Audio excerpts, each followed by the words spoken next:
एक बार की बात है, सबल नाम का एक लड़का एक नगर में रहता था।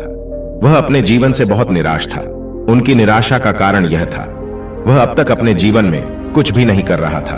उसके माता पिता उसे ताने मारते थे कि आपके सभी मित्र कुछ न कुछ कर रहे हैं, लेकिन आप अभी भी घर बैठे हैं। दोस्तों के बीच भी अक्सर उनका मजाक उड़ाया जाता था।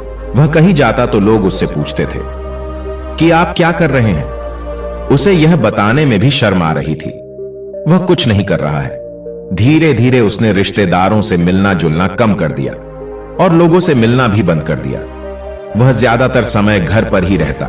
वह अकेला रहता और भगवान को कोसता रहता और अपनी किस्मत को दोष देता। अब उसे अपना जीवन बोझ लगने लगा था।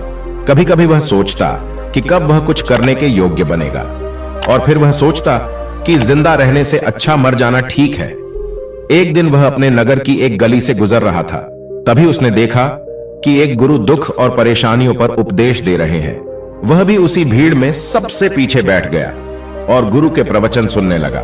गुरु कह रहे थे कि दुख एक शिक्षक की तरह है जो हमें जीवन की सच्चाई दिखाता है और हमें जीने का सही तरीका सिखाता है। आप चाहे तो जिंदगी जीना भी सीख सकते हैं। आप चाहो तो कुछ भी हासिल कर सकते हो, और अगर चाहो तो एक कोने में बैठकर रो सकते हो। इन सभी बातों को सबल ध्यान से सुन रहा था, लेकिन उपदेश की यह बातें पसंद नहीं आई। उसने खड़े होकर कहा कि कुछ भी सिखाने से दुख दूर नहीं होता, इसमें केवल दर्द होता है। दुख की पीड़ा अनंत है। ऐसा लगता है कि इसके बाद कुछ होने वाला नहीं है। इससे कुछ भी फर्क नहीं पड़ता है। इसके सामने तो मौत भी छोटी लगती है। तब गुरु ने कहा, वत्स, तुम्हारा दुख क्या है? सबल ने उनके सामने अपनी सारी व्यथा सुनाई और गुरु से पूछा कि मेरे इन दुखों का कोई उपाय है तुम्हारे पास? यह सुनकर गुरु मुस्कुराए और बोले, तुम उस दिन मेरे पास आना जब आपके जीवन में वास्तविक दुख आए। मैं आपकी समस्या का समाधान अवश्य करूंगा। यह कहकर गुरु वहां से चले गए। सबल ने सोचा, क्या यह मेरा दुख नहीं है तो क्या है? मैं जिस दर्द से गुजर रहा हूं वह असली दुख नहीं है क्या? मेरा दुख कोई नहीं समझ सकता। जब मां बाप नहीं समझते तो भला गुरु क्या समझेंगे? उस दुखों से व्यथित होकर सबल ने एक फैसला लिया कि अब वह कुछ करेगा। सबल ने एक छोटा व्यवसाय शुरू किया, पर उसे सफलता नहीं मिल रही थी। लेकिन उसके घर वाले खुश थे। वह कुछ कोशिश कर रहा है। वह अपने व्यवसाय में लगा रहा और धीरे धीरे उन्हें सफलता मिलने लगी। फिर उसने रफ्तार पकड़ी और केवल 3 साल के अंदर ही वह एक बड़ा बिजनेसमैन बन गया। अब सबल के आसपास ऐसे कई लोग थे जो उसकी परवाह करते थे, जो उससे प्यार करते थे। अब उनके परिवार के सदस्य भी उसकी तारीफ करते करते थकते नहीं थे। दिन ब दिन उसके मित्रों की संख्या बढ़ती जा रही थी। अब वह अपनी जिंदगी से बहुत खुश था। उनके कुछ दोस्तों ने उन्हें सलाह दी कि जब तुम एक बड़ा बिजनेसमैन बनकर बहुत खुश हो तो सोचिए आपको कितनी खुशी होगी अगर आप इस शहर और इस राज्य के सबसे बड़े बिजनेसमैन बन जाते तो कितने लोग आपसे जुड़ना चाहेंगे। आपकी कितनी बड़ी ख्याति होगी और स्वयं राजा भी आपसे दोस्ती करना चाहेंगे और जरूरत पड़ने पर आपसे पैसे भी उधार लेंगे। दोस्तों की यह बात सबल के मन में बैठ गई। अब वह और पैसे कमाने की कोशिश करने लगा, लेकिन उसे यह सब बहुत ही जल्दी चाहिए था। वह समय बर्बाद नहीं करना चाहता था। वह अधिकांश समय इन चीजों को प्राप्त करने में लगाने लगा। इसलिए वह ऐसे काम करने लगा जो सही नहीं थे। उसने पैसे उधार लेना शुरू कर दिया। उसके दोस्तों से पैसे की मात्रा और अधिक मुनाफा कमाने के लालच में वह अपने माल में मिलावट करने लगा। उसने अन्य व्यापारियों के खिलाफ भी साजिश रची और उन्हें डराया धमकाया। जैसा उसके दोस्त कहते थे वैसा ही करता था। वह इन तरीकों से ज्यादा पैसा कमा रहा था, पर अब उसके जीवन में पहले जैसा चैन नहीं था। उनके मन की शांति गायब हो गई थी और वह रात को सो नहीं पाता था। वह विचारों में रहता था। वह सब कुछ पाकर भी उसे किसी चीज में सुख नहीं मिल रहा था। एक दिन सबल अपनी गाड़ी से कहीं जा रहा था। तभी रास्ते में उसे गुरु का आश्रम दिखाई दिया। वह रुका और गुरु के पास जाकर बोला, गुरु जी, आपने मुझे कहा था जब कभी जीवन में सच्चा दुख आए तो चले आना। अब मैं बहुत दुखी हूं। मेरी नींद हराम हो गई है। मुझे कहीं भी शांति नहीं मिल रही है।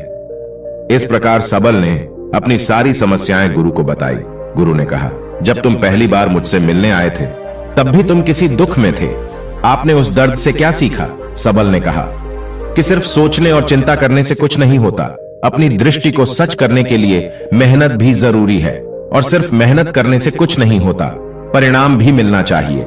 जब आपको लगे कि आपका लक्ष्य हासिल नहीं होने वाला है, तब राह में चाहे कितनी भी मुश्किलें आ जाए, मन कितना भी निराश क्यों ना हो, अब कुछ नहीं होने वाला है, तब खुद आत्मविश्वास करे, मैं जो भी कर रहा हूं उसमें अवश्य सफल होऊंगा। लोग केवल सफल लोगों का सम्मान करते हैं। कोई कितना भी अच्छा क्यों ना हो, वह हमेशा लोगों की नजरों में बोझ बने रहते हैं। यह सब सुनकर गुरु मुस्कुराए और बोले, यह वास्तविक दुख नहीं है। अपने जीवन में वास्तविक दुख आए तब मेरे पास आना, मैं उसे ठीक कर दूंगा। सबल ने जाते समय गुरु को सोने के सिक्कों से भरा घड़ा भेंट किया। घड़े को देखकर गुरु ने कहा कि यह मेरे किसी काम का नहीं है, उस पेड़ के नीचे गड्ढा खोदकर गाड़ दो। सबल ने घड़े को पेड़ के नीचे दबा दिया। जैसा कि गुरु ने बताया उसने वैसा ही किया और वहां से चला गया। कुछ दिनों से कारोबार ठीक चल रहा था, लेकिन व्यापार के गलत तरीके के कारण धीरे धीरे उसे व्यापार में घाटा होने लगा। उसकी सारी दौलत धीरे धीरे खत्म होने लगी और एक दिन ऐसा भी आया जब उसके पास कुछ भी नहीं बचा और उस पर कर्ज का बोझ चढ़ गया था। परंतु वह निश्चिंत था, क्योंकि उसने अपना सारा कर्ज अपने दोस्तों से लिया था। उसने सोचा था कि उसके दोस्त बुरे वक्त में उनके साथ खड़े रहेंगे, लेकिन ऐसा कुछ नहीं हुआ। जैसे ही बुरा वक्त आया, दोस्त पहले उससे कर्ज मांगने लगे। अगर उसने कर्ज नहीं लौटाया तो उन्होंने उसे जान से मारने की धमकी भी दी। उनके सभी शुभ चिंतक और प्रियजन उससे दूर हो गए। उसके दोस्त जो उसके साथ मस्ती किया करते थे, अब उससे दूर भाग रहे थे। उसका परिवार उसकी गलतियां और कमियां गिनने लगा। उसकी सारी संपत्ति नीलाम हो गई और उसके पास कुछ भी न बचा। जब उसने अपने पिता से मदद मांगी तो पिता ने कहा कि मेरे पास थोड़ी सी संपत्ति है, अगर मैं तुम्हें दे दूंगा तो मैं तुम्हारी मां को क्या कहूंगा। यह संपत्ति हमारा अंतिम सहारा है। सबल के मन में गहरा दुख छा गया। उसके आसपास कोई नहीं था उनके दुख को समझ सके। लोगों के इस विश्वासघात के कारण वह अंदर से टूट चुका था। वह सोचने लगा कि अब जीने का कोई मतलब नहीं है, अब मौत ही मेरा सहारा है। वह आत्महत्या करने के लिए पहाड़ी पर जा रहा था। तब उसे याद आया कि उस गुरु ने उससे कहा था, तब मेरे पास आना जब तुम्हारे जीवन में वास्तविक दुख हो। सबल गुरु के पास गया और अपनी सारी व्यथा सुनाई। आंखों में आंसू लिए उसने कहा, हे गुरुदेव, मेरे दुख का निवारण कीजिए। तब गुरु ने कहा कि जब जीवन में असली दुख आए तब मेरे पास आना, मैं इसे जरूर ठीक करूंगा। सबल ने कहा कि यह क्या है, मेरी जिंदगी में दुख नहीं है तो आखिर असली दुख क्या है। गुरु ने सबल से कहा कि पहले आप मुझे बताओ कि आपने अपने दुख से क्या सीखा। तब सबल ने कहा कि मैंने वह सीखा, जो लोग हमारे जीवन में आते हैं वह हमारी सफलता और प्रगति के कारण वो हमें धोखा जरूर देंगे, क्योंकि बुरे समय में वे हमारे साथ नहीं खड़े होंगे। वे अच्छे समय में ही हमारा फायदा उठाएंगे और बुरे समय में हमें छोड़ देंगे। उन लोगों पर ही भरोसा करें जो हमारे बुरे समय में हमारे साथ खड़े रहते हैं। लेकिन ऐसे लोग बहुत कम होते हैं, लेकिन जिनके पास है उन्हें उनकी सराहना करनी चाहिए, उनका अपमान नहीं करना चाहिए। कभी भी किसी के खिलाफ साजिश नहीं रचनी चाहिए। अपना काम ईमानदारी और धैर्य से करें और कभी लालची न बने। अपने सारे दुख दर्द और अनुभव बयां करने के बाद सबल गुरुजी के सामने आंखों में आंसू लिए बैठ गया।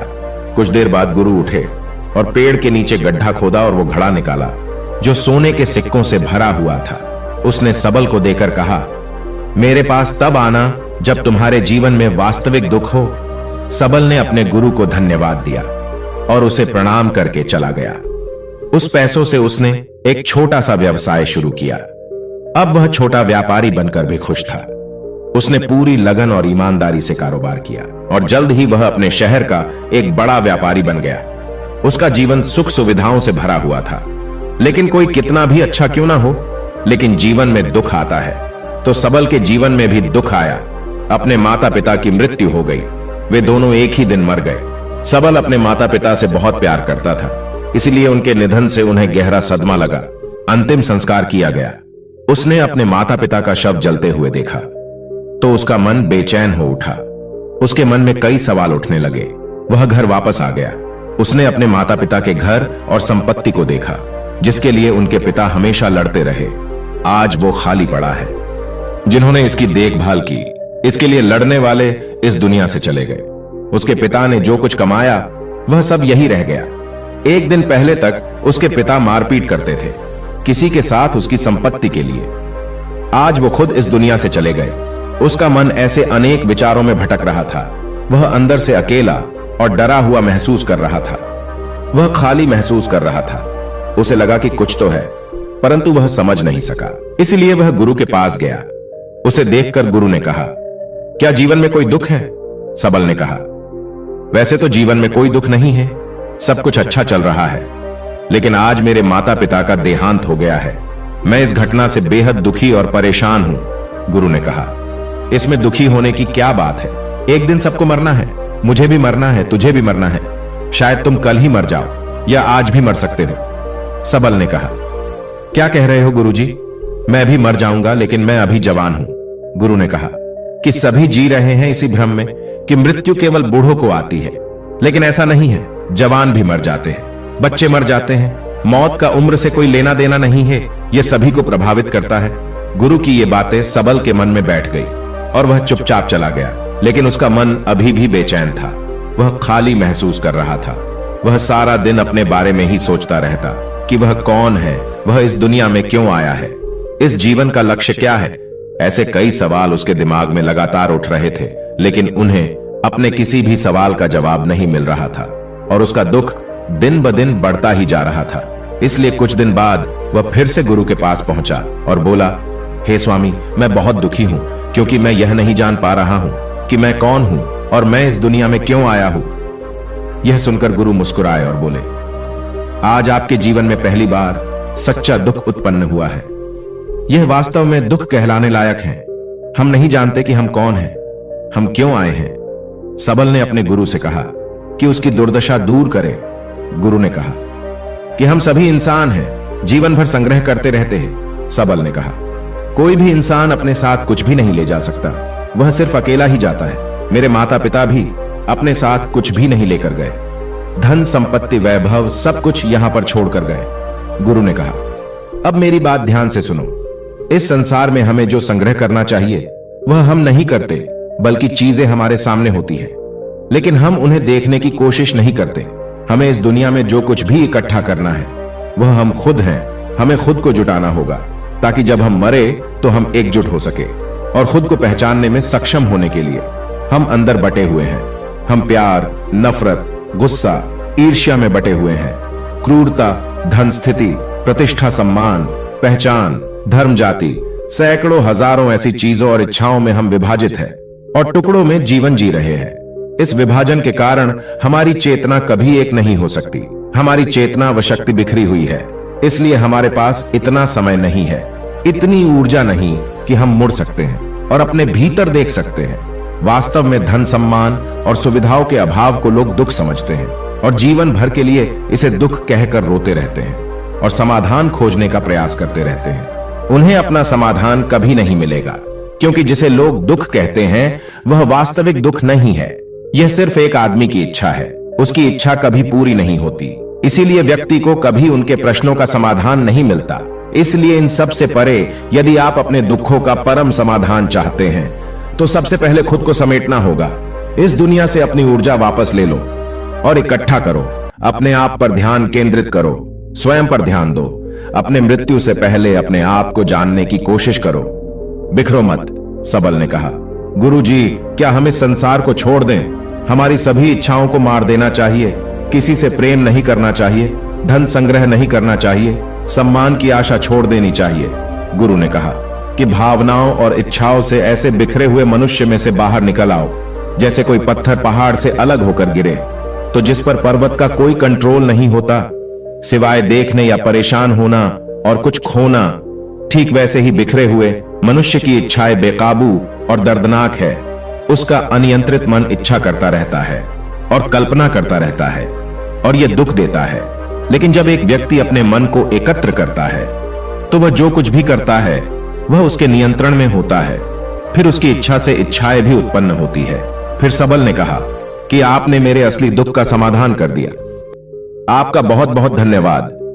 अब से मैं खुद को समेटने और खुद को तलाशने की कोशिश करूंगा। गुरु ने कहा कि मानव शरीर में बहुत ऊर्जा और शक्ति है, लेकिन यह फालतू के कामों में बटा हुआ है, बेकार की बातों में लगा हुआ है। यह एक बहुत ही शक्तिशाली मशीन की तरह है और वह बिना सोचे समझे अपनी शक्ति बर्बाद कर रहा है। और बिना किसी नियंत्रण के। इसीलिए इस शक्ति पर ध्यान दे, अपनी चेतना और इसे इकट्ठा करे। सबल को अपने प्रश्नों का उत्तर मिल गया। उसने अपने गुरु का धन्यवाद किया और चुपचाप चला गया।